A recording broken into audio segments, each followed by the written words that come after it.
பெருமையான கருப்பு காகம் பசுமையான பெரிய மரத்தின் கிளையில் அமர்ந்து தனது அலகில் மஞ்சள் நிற பன்னீரை பிடித்துக் கொண்டிருக்கிறது. விண்ணனியில் மெல்லிய சூரிய ஒளி.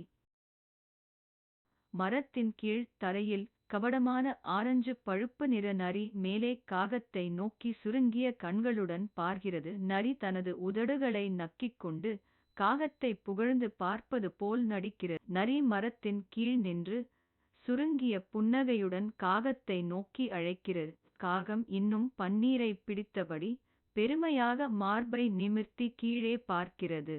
காகம் புகழ்ந்து பேசப்பட்டதால் தனது அலகைத் திறந்து பாடத் தொடங்குகிறது. மஞ்சள் பன்னீர் அதன் அலகிலிருந்து கீழே விழுகிறது. நரியின் கண்கள் காத்திருப்பின் சந்தோஷ சாதுரியமான நரி கீழே விழுந்த பன்னீரை பிடித்து மகிழ்ச்சியுடன் புன்னகைக்கிறது. மரத்தின் கிளையில் அமர்ந்திருக்கும் காகம் அதிர்ச்சி மற்றும் ஏமாற்றத்துடன் பார்க்கிறது.